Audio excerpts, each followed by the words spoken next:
Good evening, my friends. So, you want to learn to speak and understand English. You have had a long day. You are tired. Lay down in your bed, close your heavy eyes, and let's listen to a story while we slowly fall into the arms of the English language. The Village Uncle. Come, another log upon the hearth. True, our little parlour is comfortable, especially here, where the old man sits in his old armchair, but on Thanksgiving night the blaze should dance high up the chimney, and send a shower of sparks into the outer darkness. Toss on an armful of those dry oak chips, the last relics of the mermaid's knee timbers, the bones of your namesake, Susan. Higher yet and clearer be the blaze, till our cottage windows glow the ruddiest in the village, and the light of our household mirth flash far across the bay to Nahant. And now come, Susan, come, my children, draw your chairs round me, all of you. There is a dimness over your figures. You sit quivering indistinctly with each motion of the blaze, which eddies about you like a flood, so that you all have the look of visions, or people that dwell only in the firelight, and will vanish from existence as completely as your own shadows when the flame shall sink among the embers. Hark! Let me listen for the swell of the surf. It should be audible a mile inland on a night like this. Yes, there I catch the sound, but only an uncertain murmur, as if a good way down over the beach. Though by the almanac it is high tide at 8 o'clock, and the billows must now be dashing within 30 yards of our door. Ah, the old man's ears are failing him, and so is his eyesight, and perhaps his mind, else you would not all be so shadowy in the blaze of this Thanksgiving fire. How strangely the past is peeping over the shoulders of the present. To judge by my recollections, it is but a few moments since I sat in another room. Yonder model of a vessel was not there, and nor the old chest of drawers, nor Susan's profile and mine in that gilt frame. Nothing, in short, except this same fire, which glimmered on books, papers, and a picture, and half discovered my solitary figure in a looking-glass. But it was paler than my rugged old self, and younger, too, by almost half a century. Speak to me, Susan, speak, my beloved ones, for the scene is glimmering on my sight again, and as it brightens, you fade away. Oh, I should be loath to lose my treasure of past happiness, and become once more what I was then, a hermit in the depths of my own mind, sometimes yawning over drowsy volumes, and anon a scribbler of wearier trash than what I read. A man who had wandered out of the real world and got into its shadow, where his troubles, joys, and vicissitudes were of such slight stuff that he hardly knew whether he lived or only dreamed of living. Thank heaven I am an old man now, and have done with all such vanities. Still this dimness of mine eyes. Come nearer, Susan, and stand before the fullest blaze of the hearth. Now I behold you illuminated from head to foot, in your clean cap and decent gown, with a dear lock of grey hair across your forehead, and a quiet smile about your mouth, while the eyes alone are concealed by the red gleam of the fire upon your spectacles. There you made me tremble again.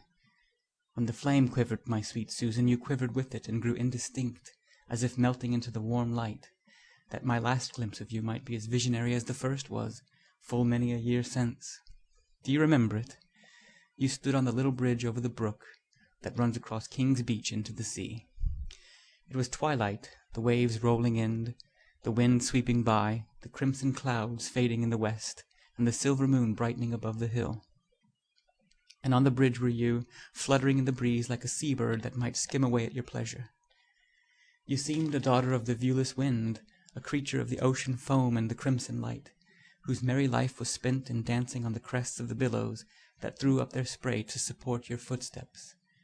As I drew nearer, I fancied you akin to the race of mermaids, and thought how pleasant it would be to dwell with you among the quiet coves in the shadow of the cliffs, and to roam along secluded beaches of the purest sand, and when our northern shores grew bleak, to haunt the islands, green and lonely far amid summer seas.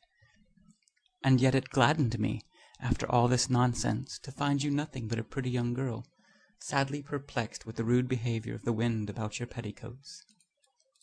Thus I did with Susan as with most other things in my earlier days, dipping her image into my mind and coloring it of 1,000 fantastic hues, before I could see her as she really was. Now, Susan, for a sober picture of our village. It was a small collection of dwellings that seemed to have been cast up by the sea, with the rockweed and marine plants that it vomits after a storm, or to have come ashore among the pipe staves and the other lumber which had been washed from the deck of an eastern schooner.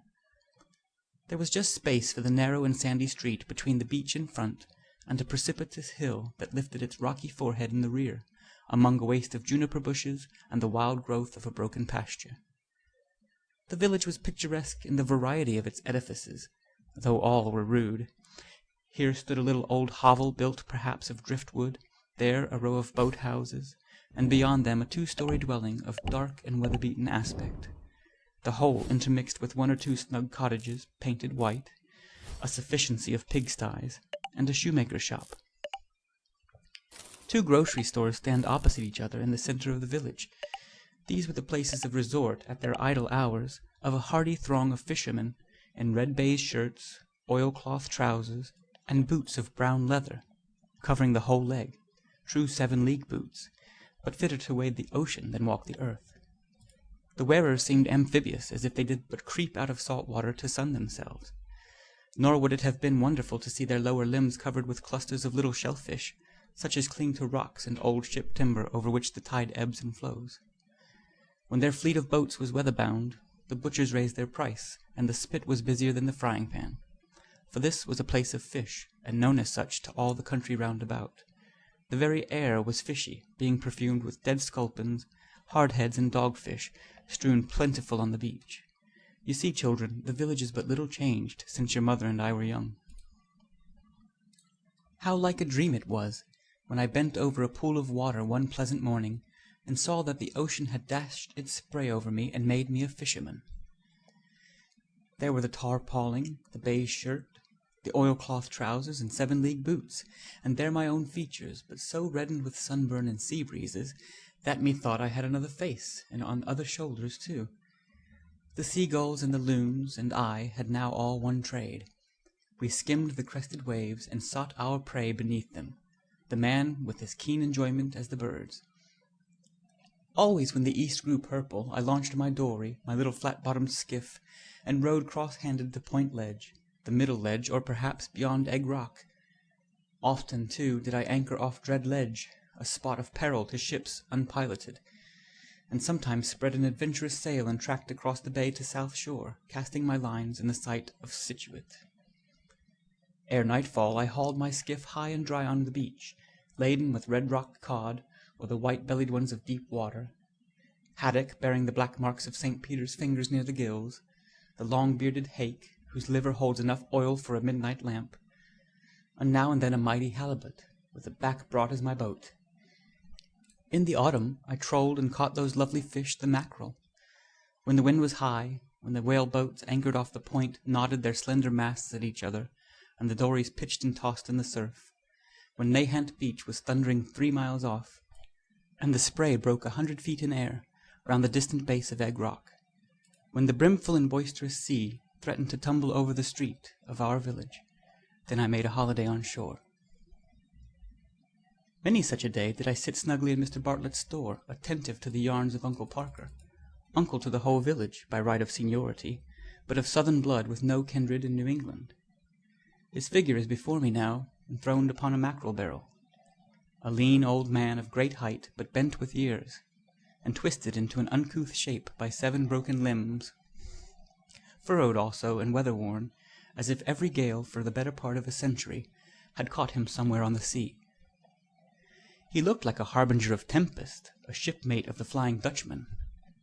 After innumerable voyages aboard men of war and merchantmen, fishing schooners and tobacco boats, the old salt had become master of a hand-cart, which he daily trundled about the vicinity, and sometimes blew his fish-horn through the streets of Salem. One of Uncle Parker's eyes had been blown out with gunpowder, and the other did but glimmer in its socket. Turning it upward as he spoke, it was his delight to tell of cruises against the French, and battles with his own shipmates, when he and an antagonist used to be seated astride of a sailor's chest, each fastened down by a spike nail through his trousers, and there to fight it out. Sometimes he expatiated on the delicious flavor of the liagden, a greasy and goose-like fowl, which the sailors catch with hook and line on the Grand Banks. He dwelt with rapture on an interminable winter at the Isle of Sables, where he had gladdened himself amid polar snows with the rum and sugar saved from the wreck of a West India schooner, and wrathfully did he shake his fist as he related how a party of Cape Cod men had robbed him and his companions of their lawful spoil, and sailed away with every keg of old Jamaica, leaving him not a drop to drown his sorrow. Villains they were, and of that wicked brotherhood who are said to tie lanterns to horses' tails to mislead the mariner along the dangerous shores of the Cape. Even now I seem to see the group of fishermen with that old salt in the midst. One fellow sits on the counter, a second bestrides an oil barrel, a third lolls at his length on a parcel of new cod lines, and another has planted the tarry seat of his trousers on a heap of salt, which will shortly be sprinkled over a lot of fish. They are a likely set of men. Some have voyaged to the East Indies of the Pacific, and most of them have sailed in Marblehead schooners to Newfoundland. A few have been no farther than the Middle Banks, and one or two have always fished along the shore. But as Uncle Parker used to say, they have all been christened in salt water, and know more than men ever learn in the bushes. A curious figure by way of contrast is a fish dealer from Farup country, listening with eyes wide open to narratives that might startle Sinbad the sailor. Be it well with you, my brethren, ye are all gone, some to your graves ashore, and others to the depths of ocean. But my faith is strong that ye are happy, for whenever I behold your forms, whether in dream or vision, each departed friend is puffing his long nine, and the mug of the right black strap goes round from lip to lip. But where was the mermaid in those delightful times? At a certain window near the center of the village appeared a pretty display of gingerbread men and horses, picture books and ballads, small fish hooks, pens, needles, sugar plums, and brass thimbles, articles on which the young fishermen used to expend their money from pure gallantry. What a picture Susan was behind the counter! A slender maiden, though the child of rugged parents, she had the slimmest of all waists, brown hair curling on her neck, and a complexion rather pale except when the sea breeze flushed it. A few freckles became beauty spots beneath her eyelids. How was it, Susan, that you talked and acted so carelessly, yet always for the best, doing whatever was right in your own eyes, and never once doing wrong in mine, nor shocked a taste that had been morbidly sensitive till now? And whence had you that happiest gift of brightening every topic with an unsought gaiety, quiet but irresistible, so that even gloomy spirits felt your sunshine, and did not shrink from it? Nature wrought the charm. She made you a frank, simple, kind-hearted, sensible, and mirthful girl. Obeying nature, you did free things without indelicacy, displayed a maiden's thoughts to every eye, and proved yourself as innocent as naked Eve. It was beautiful to observe how her simple and happy nature mingled itself with mine. She kindled a domestic fire within my heart, and took up her dwelling there, even in that chill and lonesome cavern hung round with the glittering icicles of fancy. She gave me warmth of feeling, while the influence of my mind made her contemplative. I taught her to love the moonlight hour, when the expanse of the encircled bay was smooth as a great mirror, and slept in a transparent shadow, while beyond Nahant the wind rippled the dim ocean into a dreamy brightness, which grew faint afar off without becoming gloomier. I held her hand and pointed to the long surf wave as it rolled calmly on the beach in an unbroken line of silver. We were silent together till its deep and peaceful murmur had swept by us. When the Sabbath sun shone down into the recesses of the cliffs, I led the mermaid thither, and told her that those huge grey shattered rocks, and her native sea that raged forever like a storm against them, and her own slender beauty, in so stern a scene, were all combined into a strain of poetry. But on the Sabbath eve, when her mother had gone early to bed, and her gentle sister had smiled and left us, as we sat alone by the quiet hearth, with household things around, it was her turn to make me feel that there was a deeper poetry, and that this was the dearest hour of all. Thus went on our wooing, till I had shot wildfowl enough to feather our bridal bed, and the daughter of the sea was mine. I built a cottage for Susan and myself, and made a gateway in the form of a Gothic arch, by setting up a whale's jawbones. We bought a heifer with her first calf, and had a little garden on the hillside to supply us with potatoes and green sauce for our fish. Our parlor, small and neat, was ornamented with our 2 profiles in 1 gilt frame, and with shells and pretty pebbles on the mantelpiece, selected from the sea's treasury of such things on Nahant Beach. On the desk beneath the looking-glass lay the Bible, which I had begun to read aloud at the book of Genesis, and the singing book that Susan used for her evening psalm. Except the almanac, we had no other literature. All that I heard of books was when an Indian history or tale of shipwreck was sold by a peddler or wandering subscription man to someone in the village, and read through its owner's nose to a slumberous auditory. Like my brother fisherman, I grew into the belief that all human erudition was collected in our pedagogue, whose green spectacles and solemn phiz, as he passed to his little schoolhouse amid a waste of sand, might have gained him a diploma from any college in New England. In truth, I dreaded him. When our children were old enough to claim his care, you remember, Susan, how I frowned, though you were pleased, at this learned man's encomiums on their proficiency. I feared to trust them even with the alphabet. It was the key to a fatal treasure. But I loved to lead them by their little hands along the beach, and point to nature in the vast and the minute, the sky, the sea, the green earth, the pebbles and the shells. Then did I discourse of the mighty works and coextensive goodness of the Deity, with the simple wisdom of a man whose mind had profited by lonely days upon the deep, and his heart by the strong and pure affections of his evening home. Sometimes my voice lost itself in a tremulous depth, for I felt his eye upon me as I spoke. Once, while my wife and all of us were gazing at ourselves in the mirror left behind the tide in a hollow of the sand, I pointed to the pictured heaven below, and bade her observe how religion was strewn everywhere in our path, since even a casual pool of water recalled the idea of that home whither we were traveling, to rest forever with our children. Suddenly your image, Susan, and all the little faces made up of yours and mine, seemed to fade away and vanish around me, leaving a pale visage like my own of former days within the frame of a large looking-glass. Strange illusion. My life glided on, the past appearing to mingle with the present and absorb the future, till the whole lies before me at a glance. My manhood has long been waning with a stanch decay. My earlier contemporaries, after lives of unbroken health, are all at rest, without having known the weariness of later age. And now, with a wrinkled forehead and thin white hair as badges of my dignity, I have become the patriarch, the uncle of the village. I love that name. It widens the circle of my sympathies. It joins all the youthful to my household in the kindred of affection. Like Uncle Parker, whose rheumatic bones were dashed against Egg Rock full 40 years ago, I am a spinner of long yarns. Seated on the gunwale of a dory, or on the sunny side of a boathouse, where the warmth is grateful to my limbs, or by my own hearth when a friend or two are there, I overflow with talk, and yet am never tedious. With a broken voice I give utterance to such wisdom. Such, heaven be praised, is the vigor of my faculties, that many a forgotten usage and traditions ancient in my youth, and early adventures of myself or others, hitherto effaced by things more recent, acquire new distinctness in my memory.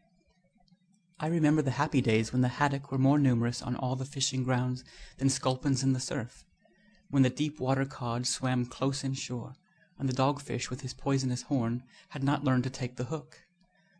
I can number every equinoctial storm in which the sea has overwhelmed the street, flooded the cellars of the village, and hissed upon our kitchen hearth.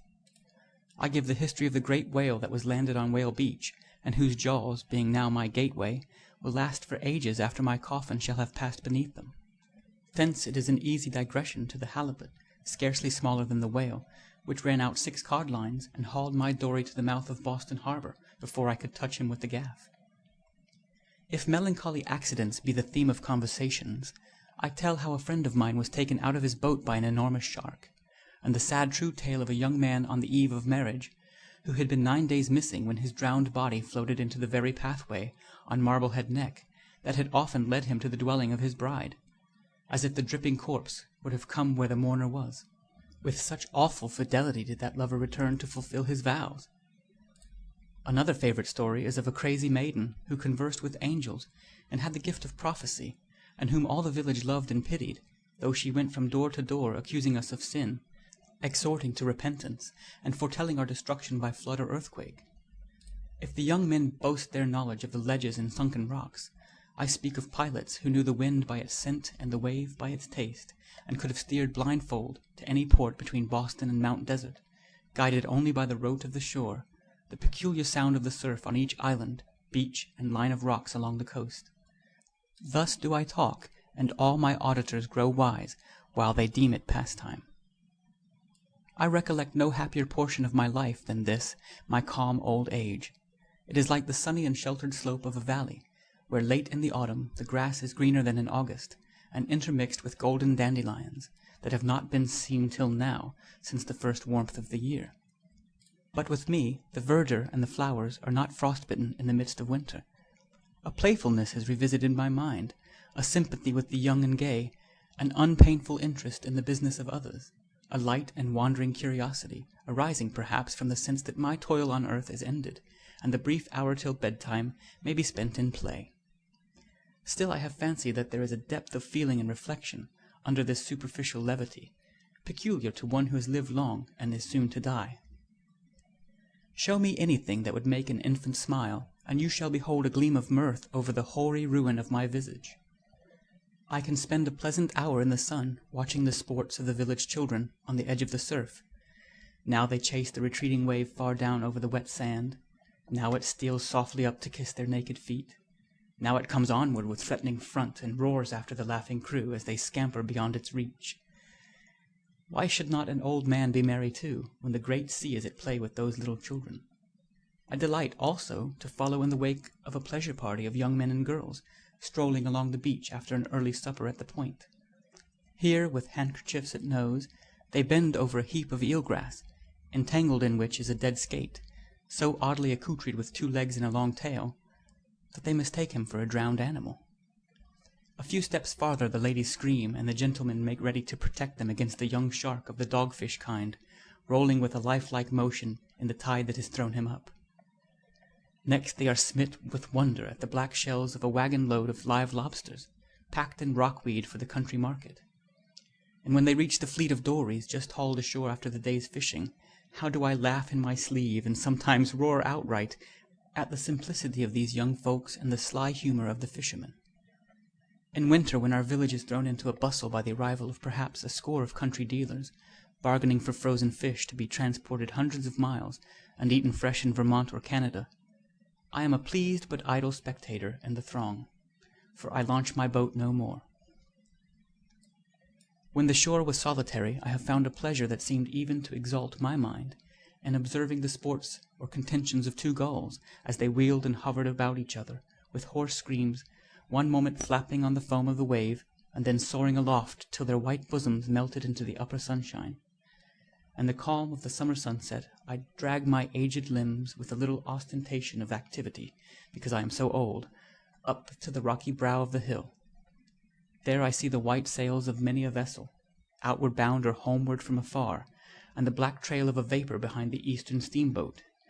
There, too, is the sun going down, but not in gloom, and there the illimitable ocean mingling with the sky to remind me of eternity.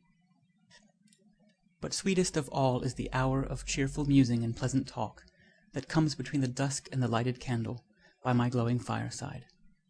And never, even on the first Thanksgiving night, when Susan and I sat alone with our hopes, nor the second when a stranger had been sent to gladden us, and be the visible image of our affection, did I feel such joy as now. All that belong to me are here. Death has taken none, nor disease kept them away, nor strife divided them from their parents or each other, with neither poverty nor riches to disturb them, nor the misery of desires beyond their lot. They have kept New England's festival round the patriarch's board, for I am a patriarch. Here I sit among my descendants in my old armchair and immemorial corner, while the firelight throws an appropriate glory round my venerable frame. Susan, my children, something whispers me that this happiest hour must be the final one, and that nothing remains but to bless you all and depart with a treasure of recollected joys to heaven. Will you meet me there? Alas, your figures grow indistinct, fading into pictures on the air, and now to fainter outlines, while the fire is glimmering on the walls of a familiar room, and shows the book that I flung down, and the sheet that I had left half written, some 50 years ago. I lift my eyes to the looking-glass and perceive myself alone, unless those be the mermaid's features, retiring into the depths of the mirror with a tender and melancholy smile. Ah, one feels a chillness not bodily, but about the heart, and moreover a foolish dread of looking behind him after these pastimes. I can imagine precisely how a magician would sit down in gloom and terror, after dismissing the shadows that had personated dead or distant people, and stripping his cavern of the unreal splendor which had changed it to a palace. And now for a moral to my reverie. Shall it be that since fancy can create so bright a dream of happiness, it were better to dream on from youth to age than to awake and strive doubtfully for something real? Oh, the slight tissue of a dream can no more preserve us from the stern reality of misfortune than a robe of cobweb could repel the wintry blast. Be this the moral, then, and chaste and warm affections, humble wishes, and honest toil for some useful end, there is health for the mind and quiet for the heart, the prospect of a happy life, and the fairest hope of heaven.